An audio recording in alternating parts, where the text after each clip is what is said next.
বৰ্তমান সময়ত দেখা গৈছে বহু নাৰী নিজৰ স্বামীৰ কাৰণে বেয়া হৈ গৈছে। দৈনন্দিন জীৱনত স্বামীৰ কিছুমান ভুল কামে পত্নীক বেয়া হ'বলৈ বাধ্য কৰে, কিন্তু তথাপিও স্বামীসকলে এই ভুলৰ কথা বুজি নাপায়। সেইবাবে আজি আমি এনে 5টা ভুলৰ কথা আপোনালোকক উনুকিয়াই দিবলৈ চেষ্টা কৰিছোঁ, যি 5টা ভুলৰ বাবে পত্নীগৰাকী বেয়া ফাললৈ গতি কৰে। বিবাহিত বা অবিবাহিত বুলি কোনো কথা নাই, সকলোৰে বাবে এই ভিডিঅ'টো খুবেই গুৰুত্বপূৰ্ণ। কাৰণ আজি এই কথাকেইটা আপোনাৰ হয়তো প্ৰয়োজন নহ'বও পাৰে, কিন্তু এদিন অৱশ্যে এই কথাই আপোনাক সহায় কৰিব, সেয়া নিশ্চিত। গতিকে আমি আশা কৰিম আপুনি ভিডিঅ'টো যাতে শেষ পৰ্যন্ত চায়। 1 নম্বৰটো হ'ল অতিমাত্ৰা শাসন কৰা। আপোনাৰ পত্নীক আপুনি শাসন কৰিব পাৰে যদি তেওঁ নীতি বিৰুদ্ধ কাম কৰে, কিন্তু সৰু সুৰা কথাক লৈ যি টি কথা শুনাই মূৰ গৰম কৰি থাকিলে কোনো পত্নীয়ে সেয়া সহ্য কৰিব নোৱাৰে। সৰু কথাতে গালি পৰা বা বিশেষ নোহোৱা কিছু কথাক লৈ শাসন কৰাৰ কোনো প্ৰয়োজন নাই। এগৰাকী নাৰীয়ে খিংখিঙীয়া বা এনি টাইম কথা শুনাই থকা স্বামীক কেতিয়াও পচন্দ নকৰে। যদি এই কথা স্বামীয়ে গুৰুত্ব নিদি এইদৰে সৰু সৰু কথাতে খং কৰি যিকোনো ক্ষেত্ৰতে বাধা দি বা শাসন কৰি থাকে, তেতিয়া পত্নীৰ এই কথাবোৰে সহ্যৰ সীমা পাৰ কৰে আৰু লাহে লাহে তেনে স্বামীৰ প্ৰতি পত্নীৰ মনত ঘৃণাৰ ভাৱ সৃষ্টি হয়। হয়তো বেলেগ একো সিদ্ধান্ত পত্নীগৰাকীয়ে নল'ব পাৰে, একেখন চাদৰ তলতে গোটেই জীৱন স্বামীৰ সৈতে কটাব পাৰে, কিন্তু পত্নীৰ মনত যে স্বামীৰ প্ৰতি তিলমানো ঠাই নাই, সেই কথা কিন্তু বহু স্বামীয়ে উপলব্ধি কৰিবই নোৱাৰে। গতিকে আদৰ আৰু ভালপোৱাৰ মাজেৰে মৰমেৰে সকলো ঠিক কৰাটোৱেই হৈছে ভাল স্বামীৰ বৈশিষ্ট্য। কঠোৰ শাসন কৰি এগৰাকী পত্নী বা নাৰীক কেতিয়াও ভাল কৰিব নোৱাৰে। পত্নীৰ ক্ষেত্ৰত সদায় দয়ালু হওক আৰু মৰমৰ ভাষাৰে সৎ উপদেশ দিবলৈ যত্ন কৰক। 2 নম্বৰ ভুলটো হৈছে উপাৰ্জনৰ সকলো টকা পত্নীৰ একাউণ্টত জমা কৰি থোৱা। প্ৰতিগৰাকী পত্নীৰ প্ৰতি যাৱতীয় দায়িত্ব প্ৰতিজন স্বামীৰে থাকে। যাৱতীয় দায়িত্বখিনি পালন কৰিব পাৰিম বুলি ভাবিয়ে বিভিন্ন পৰিৱেশত ডাঙৰ হোৱা এগৰাকী নাৰীক পত্নীৰূপে এজন পুৰুষে গ্ৰহণ কৰে। পত্নীৰ সকলো ধৰণৰ প্ৰয়োজন পূৰণ কৰক, ঠিক আছে, কিন্তু মনত ৰাখিব আপুনি উপাৰ্জন কৰা সমস্ত ধন পত্নীক গতাই নিদিব। শুনিবলৈ বেয়া লাগিলে এইটোৱেই সত্য যে বহু নাৰীৰ আশা আকাংক্ষাৰ কেতিয়াও শেষ নহয়, আৰু ফাইনেন্সিয়েল মেনেজমেণ্টৰ ক্ষেত্ৰতো নাৰীসকল মনোবিজ্ঞানৰ ফালৰ পৰা কিছু দুৰ্বল বুলি কোৱা হয়। আৰ্থিকভাৱে এজন পুৰুষে যিদৰে ঘৰখনক ভালদৰে আগুৱাই নিব পাৰে, নাৰীৰ দ্বাৰা সেইদৰে আগুৱাই নিয়াটো ইমান সহজ নহয়। অৱশ্যে আমি সকলো নাৰীকে লক্ষ্য কৰি এই কথাটো কোৱা নাই। বহু এনে নাৰীও আছে যি অকলেই সকলো দিশত আগবাঢ়ি ঘৰ এখন চম্ভালি বা আৰ্থিক দিশত যথেষ্ট উন্নতি সাধন কৰিছে। কিন্তু আমি ভিডিঅ'টোত যিসকল পুৰুষৰ কথা কৈছোঁ বা স্বামীৰ যি ভুলৰ কাৰণে এগৰাকী পত্নী বেয়া হোৱাৰ কথা কৈছোঁ, সেই কথাটোৰ সত্যতা আপুনি এবাৰ ভালদৰে বিচাৰ কৰি চাব। মূল কথাটো হৈছে আপুনি পত্নীৰ সকলো ধৰণৰ প্ৰয়োজন পূৰণ কৰিবলৈ চেষ্টা কৰিব। পত্নীয়ে বিচৰা সকলো সুখ দিবলৈ চেষ্টা কৰিব। পত্নীয়ে ভালপোৱা কামো কৰিবলৈ চেষ্টা কৰিব।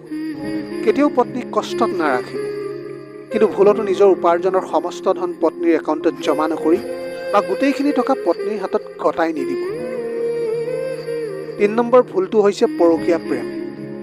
নিজৰ পত্নী থকাৰ পিছতো পৰকীয়া প্ৰেম কৰা কিমান এক ভয়ংকৰ ভুল, সেই কথা ভাষাৰে বৰ্ণনা কৰিব নোৱাৰি। যি পুৰুষে পত্নী থকাৰ পিছতো পৰকীয়া প্ৰেমত ডুবি যায়, তাৰ মানে তেওঁ নিজৰ বিপদ নিজেই চপাই অনা হয়।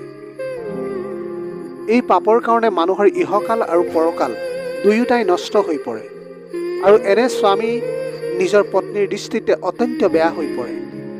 বহু নাৰীয়ে স্বামীৰ এনে কাণ্ডৰ বাবে অনিচ্ছা সত্ত্বেও নিজেই বেয়া হৈ যায়।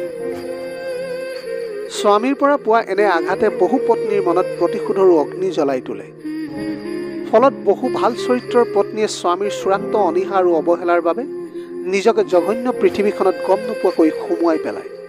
ফলত এখন সংসাৰ কি পৰ্যায়লৈ যাব পাৰে সেয়া মাথো কল্পনা কৰি চাওক। 4 নম্বৰ ভুলটো হৈছে আত্মীয়ক দুৰ্ব্যৱহাৰ কৰা। বিশেষকৈ যিসকল পত্নীৰ সন্মুখতে নিজৰ পৰিয়াল বা আত্মীয়ক দুৰ্ব্যৱহাৰ কৰে, স্বামীৰ এই আচৰণে পত্নীৰ মনতো গভীৰ প্ৰভাৱ পেলায়। পত্নীয়েও পৰৱৰ্তী সময়ত স্বামীৰ পৰিয়াল বা আত্মীয়ক দুৰ্ব্যৱহাৰ কৰিবলৈ অকণমানো কুণ্ঠাবোধ নকৰে। এটা কথা সদায় মনত ৰাখিব, স্বামীয়ে যি কৰিব পত্নীও সেয়াই শিকিব। গতিকে সদায় খিয়াল ৰাখিব যাতে কেতিয়াও পৰিয়াল বা আত্মীয়ক বেয়া ব্যৱহাৰ নকৰে। বিশেষকৈ পত্নীৰ সন্মুখত ভুলতো এই ভুল কেতিয়াও নকৰিব। 5 নম্বৰ ভুলটো হৈছে অতিমাত্ৰাত কৃপণতা কৰা। আমাৰ সমাজত এনে বহু স্বামী আছে যি বিয়াৰ পিছত পত্নীক শহুৰৰ ঘৰত থৈ আহেগৈ আৰু তাৰ পিছত পত্নীৰ বৰ বিশেষ খবৰ নাৰাখে। বহুতে পত্নীৰ হাতত 2 পইচা দি থৈও নাহে, বা বহুতক দেখা যায় কৰ্তব্যৰ খাতিৰত ঘৰৰ পৰা দূৰৈত থাকিবলগীয়া হ'লে পত্নীৰ কাৰণে কেতিয়াও অলপ টকা নপঠিয়ায় আৰু পুৱা গধূলি পত্নীৰ খবৰ ল'বলৈও পাহৰি যায়। এইবিলাক আচলতে সৰু কথা যেন লাগিলেও এয়া এক অপৰাধ। সৰু বুলি ভবা এই কথাবোৰে এদিন আপোনালোকৰ সংসাৰত বৰ বেয়া প্ৰভাৱ পেলোৱাৰ এক আশংকা থাকে। সদায় পত্নীৰ প্ৰতি থকা দায়িত্ব প্ৰকাশ কৰিব। মনৰ মাজতে দায়িত্ব বা মৰম ভালপোৱাবোৰ লৈ থাকিলে পত্নীয়ে কেনেকৈ বুজিব পাৰিব? গতিকে সেইখিনি কাৰ্যত কৰি দেখুৱাব লাগিব আপুনি। শেষত আপোনালোকক এটা কথাই কওঁ, এজন স্বামীয়ে নিজৰ পত্নীক যিদৰে আগবঢ়াই নিব, পত্নীও সেইদৰে সদায় আগবাঢ়ি যাব।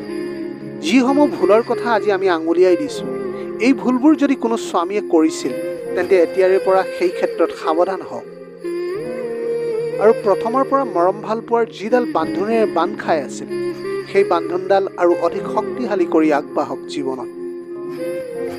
প্ৰতিজন স্বামীৰ পৰা মৰম ভাল পোৱাটো প্ৰতিগৰাকী পত্নীৰ প্ৰাপ্য অধিকাৰ। দুয়োজনৰ মাজত ভাল পোৱা যিমান বেছি গভীৰ হ'ব, সংসাৰৰ শান্তি সিমানেই বাঢ়িব। মনত ৰাখিব, স্বামী বা পত্নীৰ মাজত দূৰত্ব বা ঘৃণাই দুয়োজনকে চিৰস্থায়ী কষ্টৰ মাজলৈ লৈ যায়।